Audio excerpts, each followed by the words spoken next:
বর্ষা দিনের মোর সবথেকে প্রিয় শাকের মধ্যে একটা শাক হচ্ছে ঢেকিয়া শাক। আর ঢেকিয়া শাক দিয়ে মুই একটা দুর্দান্ত রেসিপি আজকে তোমরাগুলোর নগর শেয়ার করিম। হিয়া বারা রন্নবোধ বন্ধুগুলার সগাকে রাজবংশী চুমকিস কিছু না তোমরাগুলার সগাকে স্বাগত। আজ মুই তৈরি করিম ঢেকিয়া শাকের বড়া। তো তার জন্য মুই কচি কচি ঢেকিয়া শাক নিছুম। ঢেকিয়া শাকগুলো খুব ভালো মতন ধুইয়া কাটিয়ে নিছুম কুচি কুচি করিয়া। আর এটি মুই আতপ চাল ভিজিয়ে রাখছুম 5-6 ঘন্টার মতো। আর তারপরে আতপ চালগুলো মুই খুব ভালো মতন করে পেস্ট করে নিছুম। পেস্ট করে নেওয়ার পর এটি মুই কুচিয়ে রাখা ঢেকিয়া শাকগুলো দিয়ে দিলাম। দিয়ে দিবা হচ্ছে পেঁয়াজ কুচি, একটা পরিমাণ পেঁয়াজ মুই কুচি করে রাখিছো। আর দিয়ে দিবা হচ্ছে এটি কাঁচা লঙ্কা কুচি, কাঁচা লঙ্কা মুই কুচি করে নিছো বেশ কয়েকটা। আর দিয়ে দিবা হচ্ছে স্বাদ মতো লবণ। আর দিয়ে দিবা হচ্ছে স্বাদ মতো হলুদের গুঁড়া। এই কয়টা উপকরণ দিয়ে খুব ভালো মতন করিয়ে মুই মাখিয়ে নিম। অর্থাৎ ঢেকিয়া শাকগুলো খুব ভালো মতন করিয়ে কষলিয়া কিন্তু মাখিয়ে নেওয়া খাবে। একটা আঠালো পর্যায়ে ব্যাটার তৈরি করে নিম। তো খুব ভালো মতন করিয়ে আঠালো একটা বড়ার ব্যাটার তৈরি করে নিবে নাকছো। এদি মুই উখানা গিয়ে কাড়াই বসে দিছুম। কড়াই দিয়ে দিলাম সর্ষের তেল। সর্ষের তেলটা হালকা মতন গরম করে নেওয়া খাবে, নাহলে কিন্তু তালায় লাগিয়ে যাবে বড়াটা, তাই গরম করে নেবেন তেলটা। আর তেলটা গরম করে নেওয়ার পর এটি মুই দিয়ে দিবা হচ্ছে একে একে বড়াগুলা তেলত দিয়ে ওলট পালট করে দিয়ে ভাজিয়ে নিই।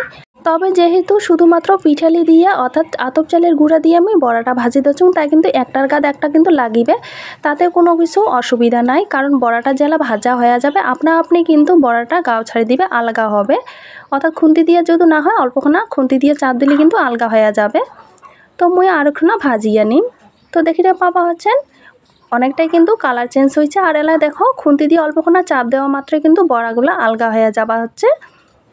তো সবগুলো বড়া আমি খুব ভালো মতন করে ঘাটিয়ে ওলট পালট করে দিয়ে ভাজিয়ে নিম। তাই আমি অল্প আলগা করিয়ে দিবা নাকসুম বড়াগুলো যেগুলো লাগিয়ে গিয়েছিলো একটার গাদ একটা।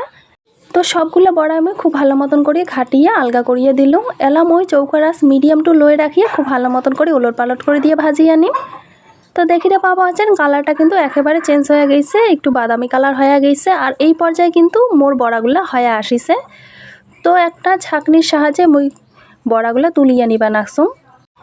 তবে যাই হোক পিঠালি দিয়ে অর্থাৎ চালের গুঁড়ো দিয়ে বড়া খাবার কিন্তু খুব ভাল লাগে।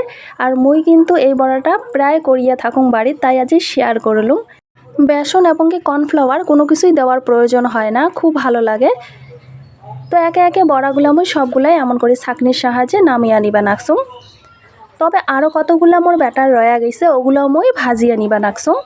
তো একে একে বড়াগুলো মুই তেলত দিয়ে বানাকছুম। অবশ্যই মনে রাখবেন গরম তেলত কিন্তু তোমরাগুলো বড়ালা দিয়ে দিবেন।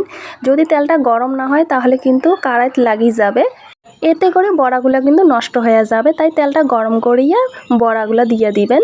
তারপর ওলট পালট করে দিয়ে মিডিয়াম আঁচে ভাজি নেবেন। তো দেখিতে পাওয়া হচ্ছে এগুলোও মুই এখান করিয়া বাদামি কালার করি ভাজিয়া নিলাম। তো একদম কিন্তু মোর ভাজা হয়ে গেছে বড়াগুলা। আর এখান করিয়ে একটা ছাঁকনির সাহায্যে বড়াগুলা মুই তুলিয়ে নিবা নাকসুম।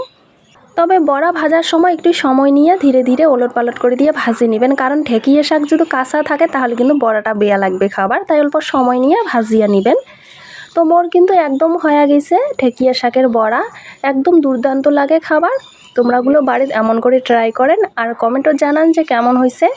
খুবই সহজভাবে এবং ঘরোয়াভাবে গ্রাম্যভাবে এই বড়ার রেসিপিটা তোমরাগুলোর নগর শেয়ার করলাম। আশা করং মোর রেসিপিটা তোমরাগুলাক ভাল লাগিল। যদি ভাল লাগি থাকে অবশ্যই লাইক কমেন্ট শেয়ার করে দিবেন। চ্যানেলও নতুন হয়ে থাকলে চ্যানেলটা সাবস্ক্রাইব করে নেবেন নিত্য নতুন রেসিপি দেখার জন্যে। তো আসিম পরবর্তীতে নয়া কোনো ভিডিও নিয়ে। সবাই সুস্থ থাকবেন, ভালো থাকবেন। আর সম্পূর্ণ ভিডিওটা দেখার জন্য তোমরাগুলাক অসংখ্য অসংখ্য ধন্যবাদ।